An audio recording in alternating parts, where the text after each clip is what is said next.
because they have to rebuild it. Yeah. You got to hack your way in and rebuild it. Carrie. I think there's also generational waves of theological emphasis. Yeah. And the elder generation in many places has a stranglehold on the feeling in the church and what's allowed. Right.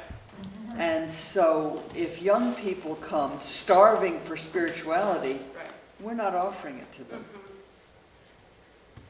Yeah. So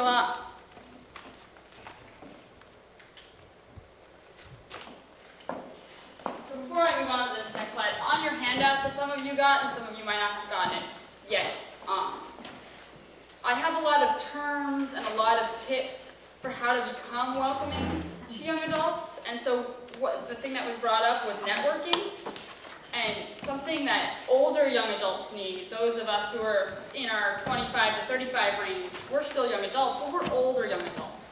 We're getting that first job, we're getting married, we're settling down. Something that we need from the church is exactly that. We need that networking capability, and that's kind of the reason that some of us come to church in the first place. Is to network, is to meet our future spouse. You know, the church and the community at large. That's the place for these sorts of things in a healthy community. Yes, ma'am? One thing that I heard from my daughter, who is now no longer a young adult, but when she was a graduate student, and she spent almost all her time with other young adults, her professional time, her daily life. She went to church to be in a mixed age group, and they kept trying to shuttle her off to the young adult group, and she resented that. Yep. Yeah. Yep. You know, it used to be that if you were in that age range, you had extended family around you. You had community people that had known you since you were small. You know, my daughter, who's 30 in November, came last night, and all the people that led her in youth group gave her a hug. You know, it was like, but she is now off in a different community, and a lot of the young adults I know have moved from their home communities, and they don't have their own community ties yet. And they don't, you're right, want to be shunted off with people exactly their age. They've got friends their age. They want a surrogate big sister or mother or grandmother or, you know, people like that. Yeah, and I know from my own experience, and maybe Rachel has said similar experiences, what happens sometimes is we go into those congregations and we're young adults, and we are greeted at the door, and the baby boomers maybe are the ones doing the greeting, and so there's this power differential from the minute we walk in the congregation. And it's kind of like where mom is greeting us. Right. The people who are greeting us are almost always our mom's age or dad's age. And so that just creates right away a relationship that's, there's a challenge there for a young adult. Right. Even if you're looking for that multi-generational, there's this power thing that's happening in church. And that's part of hacking into leadership, is how do I break through? But something else happens too, which may be worse, and that is that when it was my turn, like many young adults, I dropped out of church and nobody noticed. Yeah. I was gone until my mid-30s when my life fell apart. Yeah. And during all that time, my parents were still UUs, but there was no, and I lived in Cherry Hill, not far from the Cherry Hill Church. It never occurred to me to go there, and it never occurred to them. They didn't know I was there, much less did it occur to them to try to come and give me support at a time when I really needed it. So we have a problem of finding and supporting our young adults as well as how we treat them when they get there. Very, very true. You are all very much spot on to the current situation of young adults in our congregations. And that is why I would like to move on to this next slide. You've all very much tapped onto the needs and the understandings of young adults, and that is amazing, because a lot of the time I feel like a lot of people just don't understand, and they don't hear, and they don't know. And hearing this from a serious amount of generation is important for me and is very moving for me. So one way to to be supportive of young adults and to bring about that intergenerationalness is to become a young adult ally. And a lot of you in this room, I see and I hear that you are, that you want to interact with young adults.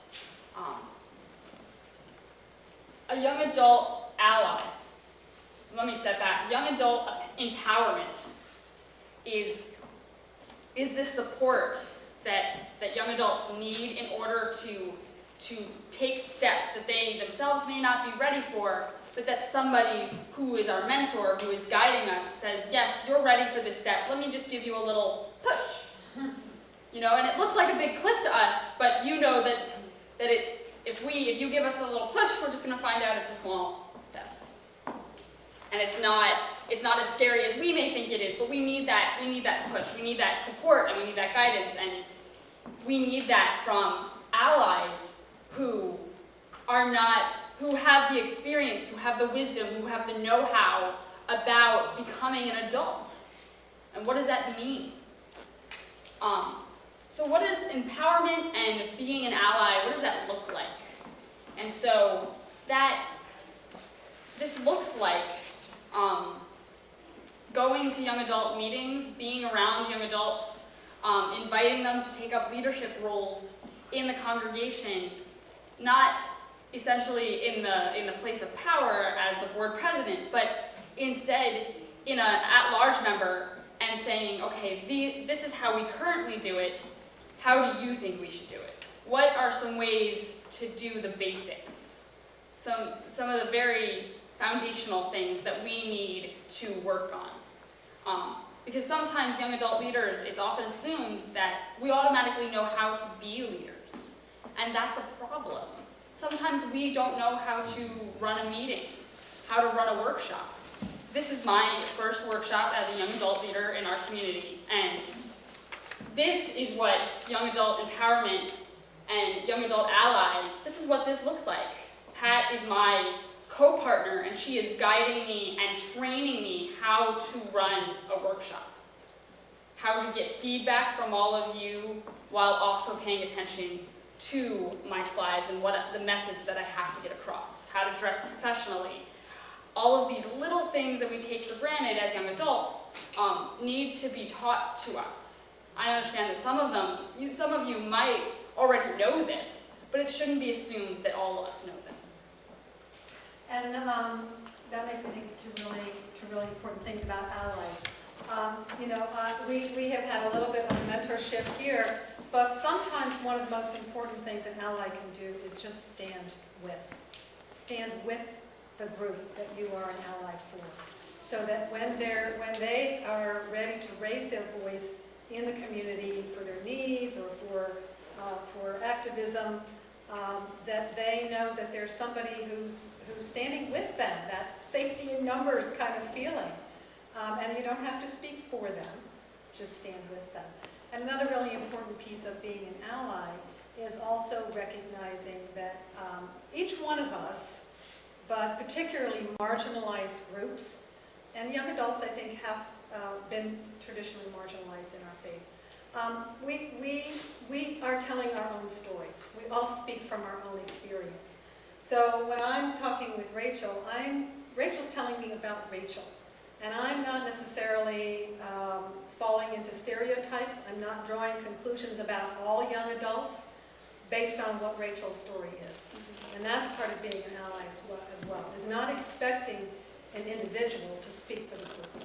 Because sometimes I think we do that in our congregations. We tokenize, we say, oh, well, you're a young adult, you must, blah, blah, blah. And we all have our own story.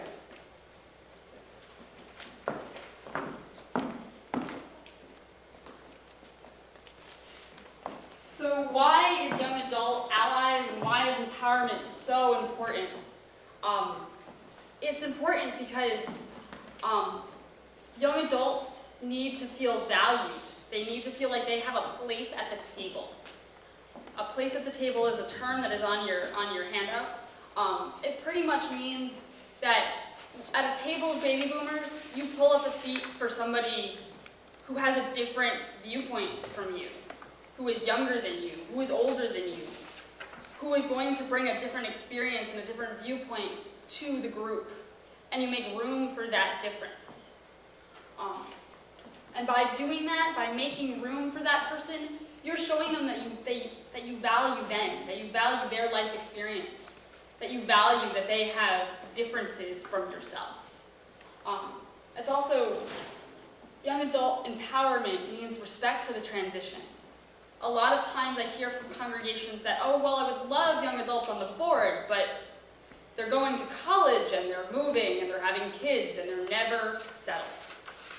And that is a key part of it, and I understand that not having somebody who can constantly be at every meeting and who can take on a lot of commitment is a troubling concern for our current leaders. I understand that. But what I hear from young adults is that we want to be involved. We want to have a say in what happens in our congregations. And if you can have respect for our transition by making a at-large member position for us that doesn't require a long-term commitment, we will be there, we will show up. If you provide childcare so that we can be there and have our kids taken care of in the vicinity of where we can get to them easily, we will be there. But it means taking our needs into account and what those needs are. Yes, no? One of the things that I sort of thought of as you were saying that is that I think it's important to remember that not all young adults and youth transition in the same way. It's often made the assumption that you're going to finish high school, you're going to go to college, and then you're going to move somewhere else. And that's an easy assumption to make. And as a person who's in the college-going age but not going to college, that affects how I can be a member. I can go to meetings and stuff like that. I have that opportunity. So I think it's very important, and sometimes we forget, to not make assumptions about what patterns people are going on. Right. Don't assume they're going to college. Don't assume anything, really, and make that a discussion point. What are you interested in? Where is your life? Are you interested in being a part of this? How would you like to be a part of this? Where are you going? And how can you do this as you go in these places? And yeah, don't assume they're having kids either. Right. Even if they're married. Yeah, no, those are both great points.